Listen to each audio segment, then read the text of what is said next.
और अब खबर अलीगढ़ से देख लेते हैं, जहां पर विधायक बने कोतवाल। बीजेपी विधायक रविंद्र पाल सिंह की दबंगई देखने को मिली है। अकबराबाद थाने में कोतवाल की कुर्सी पर बैठे विधायक, थाना प्रभारी की कुर्सी पर बैठकर लिखी तहरीर। थाना प्रभारी उमेश चंद्र शर्मा की कुर्सी पर बैठे विधायक, छर्रा से बीजेपी विधायक है रविंद्र पाल सिंह, और किस तरह से दरोगा की कुर्सी पर वो बैठकर तहरीर लिखते दिखाई दिए हैं। यानी कि कह सकते हैं कि विधायक बने कोतवाल और कोतवाली में उन्होंने अपनी दबंगई दिखाई है। बीजेपी विधायक रविंद्र पाल सिंह की दबंगई देखने को मिली अकबराबाद थाने में, जहां पर कोतवाल की कुर्सी पर बैठकर थाना प्रभारी की कुर्सी पर बैठे और फिर उन्होंने तहरीर लिखनी शुरू की। थाना प्रभारी उमेश चंद्र शर्मा की कुर्सी पर बैठे नजर आ रहे हैं विधायक। ये विधायक हम आपको बता दें छर्रा से बीजेपी विधायक है रविंद्र पाल सिंह, और किस तरह से कोतवाल की कुर्सी पर बैठकर तहरीर लिखते दिखाई दिए ये बीजेपी विधायक।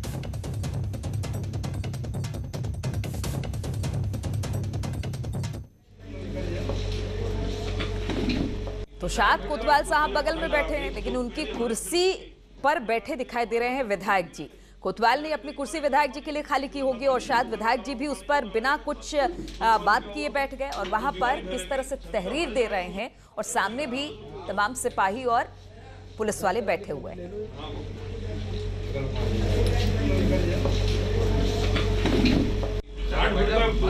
लगा के जो पहले हमारे फेल हो चुके उन्हें लगा के दे दो, तो आज बरसात में पानी पी लेंगे, बेचारे गरीब मरेंगे उसे पानी को पी, जो गंदा पानी, जो पोखर का तालाब का पानी, जो वो आ जाएगा ऊपर, उसके बाद क्या होगा, फिर जो बीमारी फैलेगी, छवि तो हमारी सगाई होगी। तो तहरीर देने आए थे बीजेपी विधायक, गरीबों और मजलूमों की बात कर रहे थे, लेकिन जो तहरीर देने आए थे वो तहरीर कोतवाल की सामने वाली कुर्सी पर ना देकर बैठकर लिखने के बजाय वो कोतवाल की कुर्सी पर ही विराजमान हो गए और वहीं पर उन्होंने तहरीर लिखना शुरू किया। कोतवाल अपनी कुर्सी छोड़कर बगल में बैठे दिखाई दे रहे हैं, तहरीर दे रहे हैं, लेकिन कोतवाल की कुर्सी पर विराजने के बाद विधायक साहब की आप दबंगई देख सकते हैं। पुलिस वाले भी नतमस्तक हाथ जोड़कर वहां पर बैठे हुए हैं और विधायक साहब जो हैं वो कोतवाल की कुर्सी पर विराजमान है और तहरीर देते दिखाई दे रहे हैं। गरीब और मजलूमों की बात कर रहे हैं, लेकिन एक कोतवाल के साथ उनकी कुर्सी पर एक प्रोटोकॉल होता है, वो अपनी कुर्सी पर ना बैठकर विधायक साहब आए, वहां पर उस कुर्सी पर विराजमान हुए और उसी पर बैठकर उन्होंने तहरीर दी है, जो तस्वीरें हम आपको दिखा रहे हैं। बातचीत करने के लिए रंजीत इस वक्त फोन लाइन पर हमारे साथ जुड़ गए हैं। रंजीत, ऐसा क्या हुआ कि कोतवाल अपनी कुर्सी छोड़कर उठ गए और विधायक साहब वहां पर पहुंचे थे तहरीर देने, जो कि कोतवाल की कुर्सी पर विराजमान होकर तहरीर लिख रहे हैं और बात गरीब मजदूरों की और मजबूरों की कर रहे हैं? जी, निश्चित रूप से मैं आपको बता दूं, इसमें कहीं ना कहीं भाजपा से छर्रा विधायक हैं, इनमें सत्ता का चूर जो है दिखने को मिल रहा है, क्योंकि इसमें कुछ समय पूर्व भी एक मामला और हुआ था गोंडा में, जिसमें थाना अध्यक्ष और विधायक की मारपीट का एक मामला सामने आया था। और सेम कुछ तरीके का इस तरीके का मामला आता है कि विधायक कई लोगों को पहुंच के थाने में पहुंचते हैं और थाना अध्यक्ष को बराबर एक कुर्सी पर बैठा दिया जाता है, जबकि उस कुर्सी पर खुद विधायक जी बैठकर मुकदमा तहरीर देते हैं और फिर उसमें मुकदमा पंजीकृत कराते हैं। अच्छा रंजीत, एक बात बताइए, जो तस्वीरें हम देख रहे हैं, जो कोतवाल साहब है वो जो सामने बैठे वही कोतवाल साहब हैं जो अपनी कुर्सी छोड़कर उठ गए और बीजेपी विधायक वहां पर विराजमान हो गए? जी, निश्चित रूप से वही जो बराबर में बैठे हुए हैं वो कोतवाल हैं, और जो कुर्सी कोतवाल की होती है, जो थाना अध्यक्ष की कुर्सी होती है, तो क्या पुलिस भी डरती है विधायक जी से क्या? निश्चित रूप से जो सत्ताधारी विधायक है और एक दबंग विधायक है और कई लोगों को लेके पहुंचे थे और तहरीर पर मुकदमा पंजीकृत कराया था और कहा था कि अगर आपने मुकदमा पंजीकृत नहीं किया तो रोड जाम कर दिया जाएगा। और जब हमने इस मामले में थाना अध्यक्ष से बात की तो उन्होंने साफ साफ तौर पे कहा कि मुझे अभी 2 दिन पहले मिला है और मैं ऐसा कुछ नहीं चाहता था कि कुछ समय पूर्व भी गोंडा में ऐसा प्रकरण हुआ था जिसमें विधायक जी द्वारा मारपीट का आरोप लगाया गया था। निश्चित रूप से कहीं मेरे साथ भी ऐसा ना हो, ना कहीं थाना अध्यक्ष भी डरते हुए नजर आए इस मामले में। बिल्कुल रंजीत, तो तहरीर देने आए थे, वहां पर अपनी गुहार लगाने आए थे, लेकिन कोतवाल की कुर्सी पर बैठकर ही गुहार लगा रहे हैं। तो बीजेपी विधायक रविंद्र पाल की दबंगई हम आपको इस तस्वीर के जरिए दिखाने की कोशिश कर रहे हैं। बहुत बहुत शुक्रिया आपका जानकारी देने के लिए। और लखनऊ से खबर है, यहां पर एसपी नेताओं को पुलिस ने रोका है। प्रदेश अध्यक्ष नरेश उत्तम को पुलिस ने रोका है। एमएलसी सुनील सिंह साजन को भी पुलिस ने रोक दिया है। प्रतापगढ़ जा रहे थे एसपी नेताओं का डेलीगेशन, पुलिस के साथ एसपी नेताओं की कुछ नोकझोंक भी हुई है। बताया जा रहा है कि 1090 चौराहे पर पुलिस ने एसपी नेताओं को रोका है। तो एसपी नेताओं का एक डेलीगेशन जा रहा था और इस दौरान पुलिस ने उनको रोका है और रोकने के बाद कहा यह जा रहा है कि पुलिस के साथ कुछ झड़प भी हुई है। इस डेलीगेशन में प्रदेश अध्यक्ष नरेश उत्तम है, इसके अलावा एमएलसी सुनील सिंह साजन भी हैं। पुलिस ने उनको रोका, प्रतापगढ़ ये लोग जा रहे थे और इस बीच पुलिस के साथ उनकी नोकझोंक भी हुई है।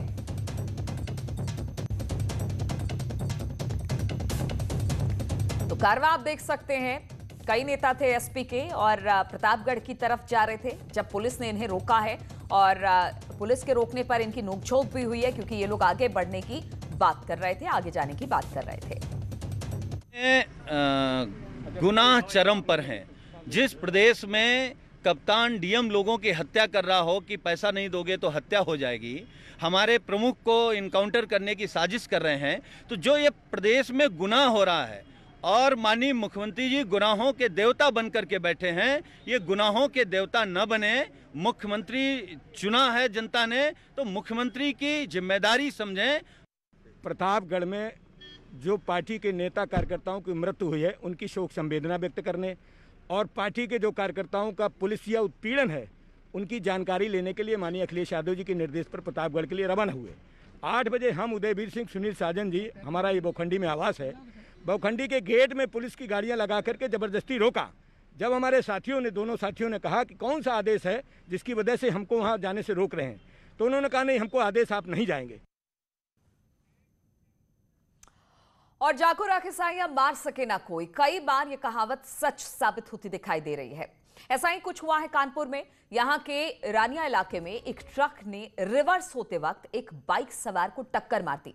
बाइक सवार नीचे गिर गया, लेकिन ट्रक के टायर के नीचे आने से ये बाल बाल बच गया, मानो मौत छूकर वापस लौट गई हो। तस्वीरें आप देखिए किस तरह से ट्रक बैक हो रही है और ये बाइक सवार इसकी चपेट में आता है, लेकिन ये ट्रक के चक्के के नीचे आने से बाल बाल बच जाता है। यानी जिसको अगर भगवान बचाना चाहता है उसे कोई नहीं मार सकता। और इस तस्वीर के जरिए यही दिखाने की कोशिश है किस तरह से एक बड़े लॉरी यानी ट्रक ने पीछे से धक्का मारा। तब ये फोन पर बात कर रहा था शख्स, लेकिन सबसे अच्छी बात ये रही कि पूरी तरह से ये गिर गया। बाइक भी चक्के के नीचे आई, लेकिन ये शख्स चक्के के नीचे आने से बच गया। और आगरा में 2 भाई आपस में भिड़ गए, जिसमें एक भाई ने दूसरे पर डंडे से हमला कर दिया। पूरी घटना का वीडियो वायरल हो रहा है। पूरा मामला मंटोला इलाके का बताया जा रहा है, जहां पर एक भाई ने दूसरे भाई पर हमला कर दिया, जिसमें घायल हो गया है एक भाई। पूरी घटना का वीडियो अब वायरल हो रहा है। ये पूरा मामला मंटोला इलाके का बताया जाता है। तो भाई ने डंडे से भाई पर हमला किया, इस दौरान भाई घायल भी हुआ है। तस्वीरें वायरल हो रही है और ये पूरा मामला मंटोला इलाके का बताया जाता है।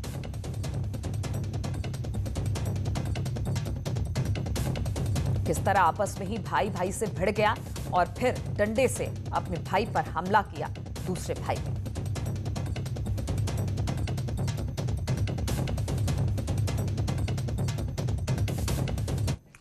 और अमरोहा से इस वक्त बड़ी खबर आ रही है। 2 समुदायों में मामूली बात पर मारपीट हो गई है। 2 युवकों में जमकर मारपीट हुई है। सदर कोतवाली इलाके के मोहल्ला चौक का यह पूरा मामला है।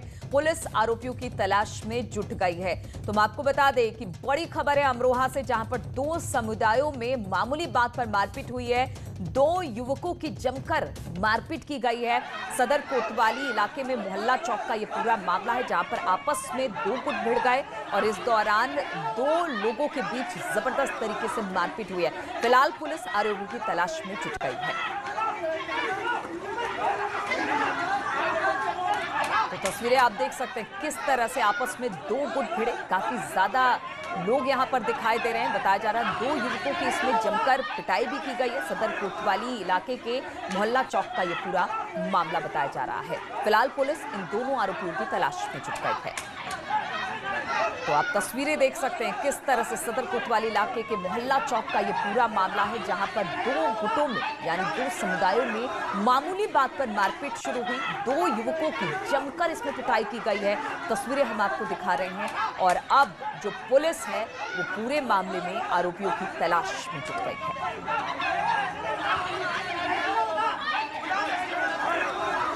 और शिवोम इस वक्त हमारे साथ हमारे संवाददाता जुड़ा है। शिवोम, किस बात को लेकर ये पूरा झगड़ा हुआ?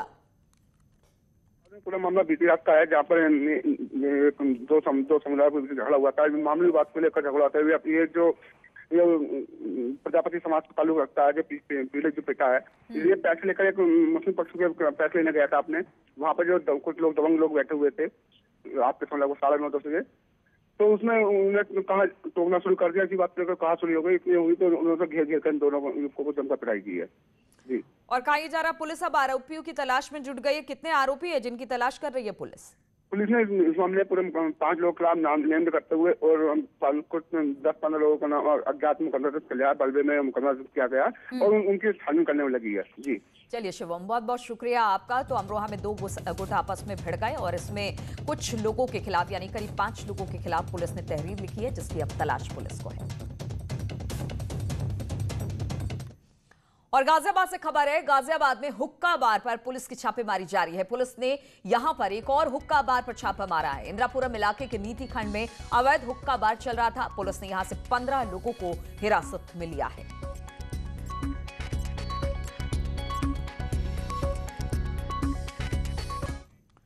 और नोएडा पुलिस ने एक ऐसे शातिर लुटेरे को गिरफ्तार किया है जो मेहमान नवाजी कर लोगों को अपना शिकार बनाया करता था। आरोप के मुताबिक यह अपराधी OLX पर सामान बेचने और खरीदने वालों को बुलाकर बातचीत के दौरान कोल्ड ड्रिंक में नशीला पदार्थ मिलाकर पिला दिया करता था।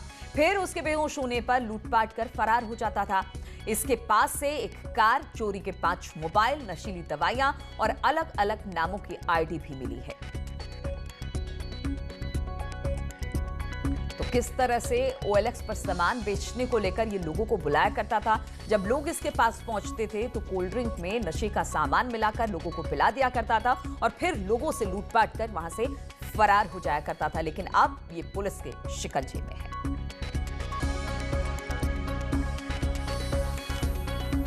ये जो है वो लोगों को OLX में फ़ोन बेचने के बहाने बुलाता था और उसके बाद उनको नशीला पदार्थ, फ्रूटी या बाकी पेय पदार्थ में पिला करके उनका फ़ोन और बाकी सामान लेके भाग जाता था।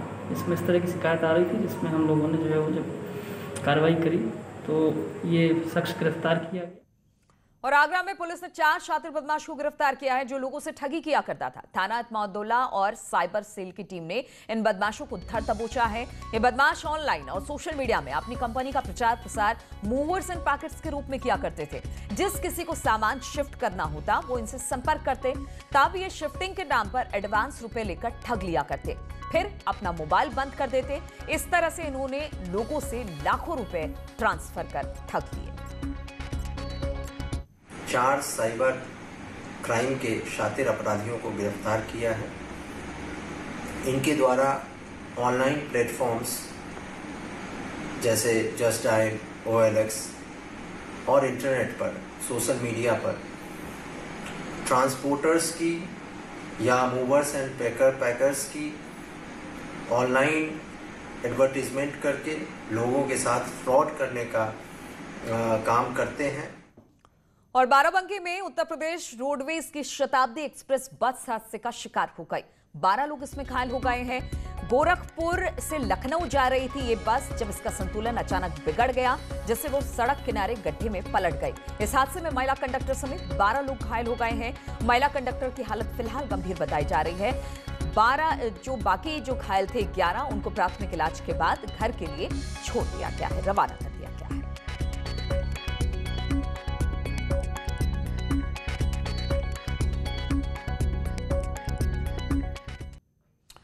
तो आज लखनऊ में ईज ऑफ डूइंग बिजनेस को लेकर एक अहम बैठक होने वाली है। सीएम योगी इसकी अध्यक्षता करने वाले हैं। इस अहम बैठक में उत्तर प्रदेश की रैंकिंग ने जिस तरह से छलांग लगाई है, उसके बाद ये पहली बैठक है। कई विभागों के आला अफसर इसमें शामिल होंगे। प्रदेश में निवेश को लेकर रणनीति पर इस पर मुहर लगेगी। साथ ही विभागों को एक टारगेट देने पर भी इस बैठक पर चर्चा हो सकती है। और बातचीत करने के लिए अनामिका इस वक्त हमारे साथ जुड़ गई हैं। अनामिका, काफी अहम बैठक ये मानी जा रही है क्योंकि ईज ऑफ डूइंग में जिस तरह से दूसरे पायदान पर उत्तर प्रदेश पहुंच गया है, उस लिहाज से ये पहली बैठक है और ये काफी अहम भी मानी जा रही है।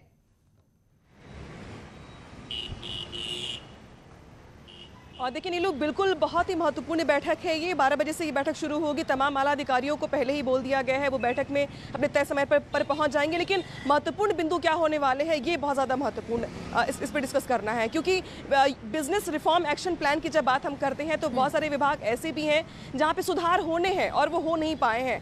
उसको लेकर के भी मुख्यमंत्री योगी आदित्यनाथ बात करेंगे कि ऐसे कौन कौन से विभाग है जहाँ पर अभी अगर कोई निवेशक निवेश करना चाहता है या बिजनेस करना चाहता है यूपी में तो उससे सहूलियतें क्या क्या मिलेंगी, क्या क्या नहीं मिलेगी। सबसे बड़ी बात यह है कि जो यूपी को ने जो छलांग लगाई है, जो सेकंड रैंकिंग मिली है, उसका सबसे बड़ा रीज़न ये है कि यूपी उन राज्यों से काफ़ी आगे है जो निवेशकों को सुविधाएं उपलब्ध करवा रहा है। फिर चाहे वो डॉक्यूमेंटेशन की बात करें हम, या फिर प्लान्स की बात करें हम, या फिर ज़मीन की बात करें हम, या फिर बाकी डॉक्यूमेंटेशन की बात करें हम, तो यूपी ने बाकी मामलों में छलांग लगाई है। लेकिन अभी भी बहुत सारे विभाग ऐसे हैं जहाँ पर काम करने की ज़रूरत है।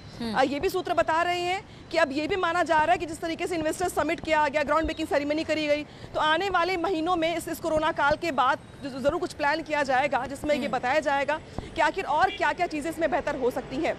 आपने ये भी देखा कि जिस तरीके से कुछ कंपनियां ऐसी थी जो चीन से, जापान से अपनी यूनिट्स को हटा रही थी, वहां से अपने आप को समेट फोकस रहेगा कि उत्तर प्रदेश में ज्यादा से ज्यादा निवेश लेकर आया जाए और इंफ्रास्ट्रक्चर भी किस तरह से मजबूत हो, इस पर भी इस अहम बैठक पर नजर रहेगी। लेकिन एक सवाल और है, उत्तर प्रदेश में अनामिका 17 नए रूट पर अब विमान सेवाएं शुरू होगी। केंद्र सरकार ने इस बात की मंजूरी दी है, जो कि एक राहत की बात है।